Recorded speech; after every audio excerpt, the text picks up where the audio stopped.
Alright guys, it's update time on the SC300. So, this bad boy right here, as you guys saw in the last video, we got this front frame sanded, painted, removed the rust off of it, started prepping on the base stuff in here as well, and we've been getting an influx of parts, finally. You know, we order parts and wait weeks and weeks for them to show up, but finally the parts are starting to show up. So I'm going to show you what we got for parts, and because some of them I feel are relevant. Some of you might be watching this because you're wanting to build your own 2J, or you're looking for build ideas, etc. Maybe none of that applies. Either way though, I want to show you what I got worked up for the fuel system, because I took a very big chance when I ordered this fuel system. I was dealing with Radium Engineering, which if you guys don't know the company, phenomenal performance parts company. They specialize in fuel system, fittings, force induction parts, all sorts of stuff like that. And I won't say all of the parts are extremely high quality, but the stuff that matters is engineered in a way where for the price, you're not ever going to come anywhere close to getting the same thing for the price. So what I did is, and I might have mentioned this before, I ordered an entire Toyota Supra Mark IV Radium fuel system for that SC300.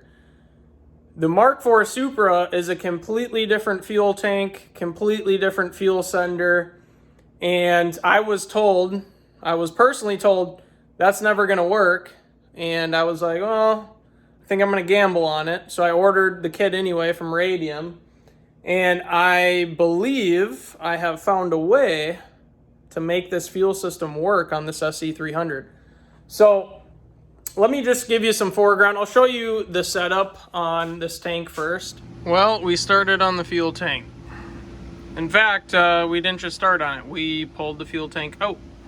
These SCs, you know, the 400 and the 300, they're set up exactly like this, where the fuel tank sits up over the top of the axle against the back seats. It's actually a horrible design when it comes to driving dynamics, because instead of the weight being down low here like a Supra, you know, all the weight is behind the rear axle and sits really low, so it's low center of gravity. You know, these sit way up high, you know, and then you got a half tank and you take a corner and all that fuel sloshes over to one side. It creates a lot more rear body roll. Now, granted, yeah, there's things you can do about that, but all I'm trying to say, horrible design, Lexus, bad deal. This was the fuel pump with the little, I mean, it sits in there like this. If you guys can see that. Surprisingly mint. The filter looks great, the pump looks great, all that looks great. This is obviously the filler neck. So there you go there. So I'll show you what I got going on here, guys. It is well, there's the fuel tank. I took the fuel tank out, set it on, well, cleaned it out first, set it on my bench, and we got some major modifying to do before that Radium system's gonna fit in here, because the Radium system's for a Supra, not this Lexus. So we're basically shit out of luck, but luckily I know how to build shit. We're gonna make it work. We're gonna make this, believe it or not, we're going to make this right here. We're going to make this fit into there. Now, this was an idea, like honestly, full idea. I did not expect it to work whatsoever. I still am like kind of wishy-washy about if I think it will work. But needless to say, I'm going to make it work. And this is going to be the first Lexus SC300 with a Radium fuel hat in it. Very first one, promise. As you can see, look at this. It's a Radium Mark IV Supra fuel hat that somehow fits. You know, it's got a little bit of slop to it, We're going to fix that though. But this is not made for this fuel tank. Not in the slightest. That's why you don't stick bare wires in there, folks. Okay, an hour later, fuel pump's back out. So this has a style on this SC300. This applies to the SC300 and the SC400, where the sender assembly, which, you know what? I'll show you the sender assembly. Where'd it go? It's over here somewhere. Oh, okay. Yeah, my mess of parts over here. So this is the stock fuel pump for this SC300. So how this works is that this sits in here. Okay, so I'm gonna set it just like that. And then these three studs, they go through this metal bracket that used to be facing straight up. And then obviously the nuts secure it down. And these wires attached to the metal hat, yeah, you see my finger, I did a number on it. Anyways, wires attached to the metal hat that thread into, obviously, the screw holes. So my theory, and you know, I had no way of confirming this, but my theory was that the opening size of this is probably very similar to the Toyota Supra, because I'm a technician by trade. One thing about manufacturers is they like to keep relatively similar stuff in the sense that it's easier for cost of manufacturing and all that kind of stuff. This actually doesn't apply because this is a metal tank. The Mark IV Supra has a plastic tank. The tanks are completely different. This doesn't even sit in the same spot. So these lines, well, if you could see the lines, these AN lines that are custom fit for a Mark IV, we're probably going to have to extend because they're not going to route the exact same way on this SC300. But the challenge was how to figure out how to get that hat to fit in here, right? And then the second and the biggest challenge is how do I get both pumps? We're going to be running two of these guys.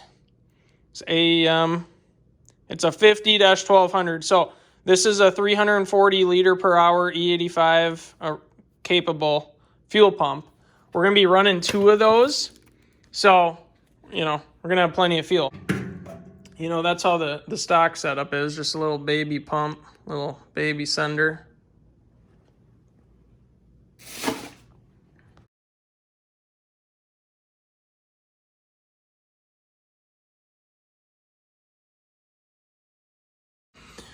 The sender goes down at an angle, and then the pump sits very close to the front side of this bucket. Now, I call them slosh buckets. And the reason I call them that, they're there to contain fuel. So when you're cornering back and forth, the fuel, at least for the most part, will stay in that bucket. And then if you see that little, you know, second piece that comes out around there, it's got a hole so that it can, you know, the fuel level, obviously, when it's high enough, will fill right in there. So if you guys look, it's not centered, right? So like, here's the center. It's off this way, and it's very narrow, right? Now, what I'm thinking about doing, and what I had to come up with as far as figuring this out, was that normally this hat would go straight down, but you see what I got right there? Got a 90-degree AN10 fitting. And then what I did is I got another 90-degree AN10 fitting.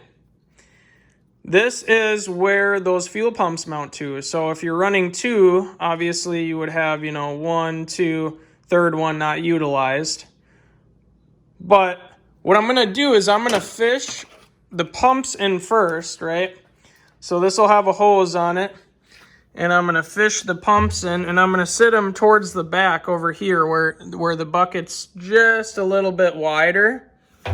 And then from there, I'm going to have a hose that comes out of the sender that can attach it. And obviously these lines will return right into that same basket. Now, ironically, this gasket just happens to be the a hair tight for this piece right here, which is exactly what I need, because I need just a little edge of it to roll in when I seal it. So I was like, oh my gosh, it's perfect. Now the other problem was, okay, well, once we get this hat in here, we have to have a way to actually secure the hat. So here, I'll set this back in. Sounds worse than it is. Anyways, so once you have this hat in here, I'm like, okay, well, now we got to find a way to, with the gasket, we'll help center it, but we got to find a way to pin it down. So the top lid for the sender on the stock pump, so not this one, but the stock pump, I just happened to have a circle bore that is nearly identical in size. And so what I did is I cut it, and now this hat, I'm going to take off once I finish grinding and I smooth this all up and I make sure it's spec'd out perfectly where it's a nice tight fit. I'm going to take that cap and I'm going to lay it right over this ridge so that it pushes and holds the sender in, and then all the screws secured down. So that's a major win. I don't think anyone's ever pulled this off. People probably haven't wanted to because, everyone's like, well, who needs, that size line feeding a 2JZ GE, or the 1UZ, which is in the SC400. But this car, we got big plans, man. A couple of years from now, we might be running some major ponies. And I told Caden was introduced 2 videos ago.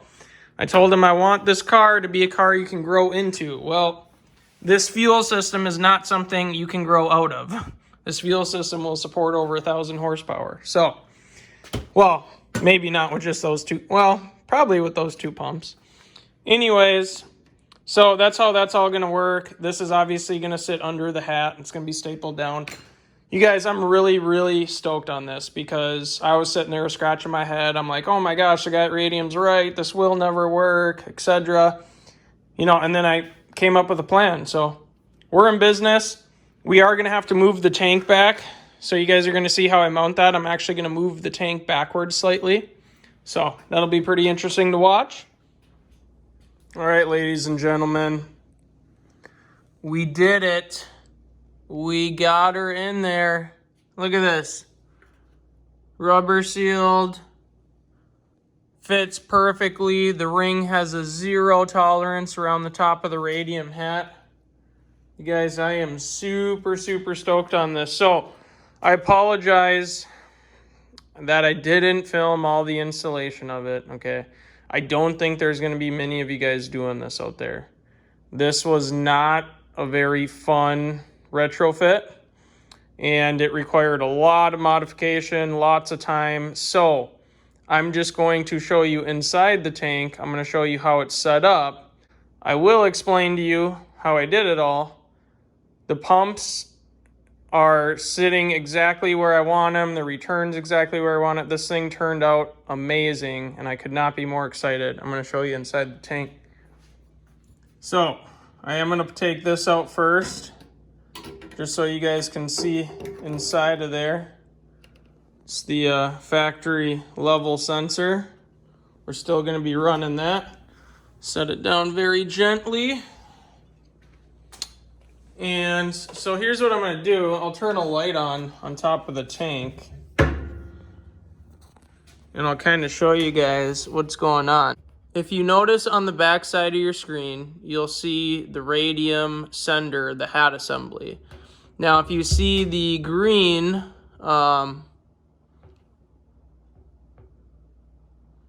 see that green shaft there? That is the factory adapter that threads onto the piece that holds the pumps. And so basically what we're dealing with is I went and got 90-degree fittings, AN10, and you'll see on over here the hose that comes off of the sender there. So that hose is a push lock. It's also clamped, no way for it to come apart. And I'll come over here, try to give you guys a better view. If you guys see that hose starts from the sender, it wraps back around, and then it goes into another 90-degree fitting, which then goes into the pumps assembly, which I will show you. It's kind of hard to get an angle on it, but that's one of the AEM pumps. There's another one right next to it. And then that black hose that you see trailing down is the return, so it literally dumps out right in front of the pumps. Now, yes, you'll see there's wire ties in here. You'll also see this plastic piece right there. That is a siphon, and that is routed to sit right at the bottom, the very lowest part of the tank, where you see in the middle of your screen there's that little indent towards the bottom. So that is sitting over there. And then the tricky part with these tanks is if you look down, the level sensor sits over on this side here. And so we have it all cleared so that level sensor still fits perfectly. Hence the tie around that suction tube there. And then hence the tie around the top of the fitting for the fuel pumps. Now, I violently can shake the tank and the pumps will not even move.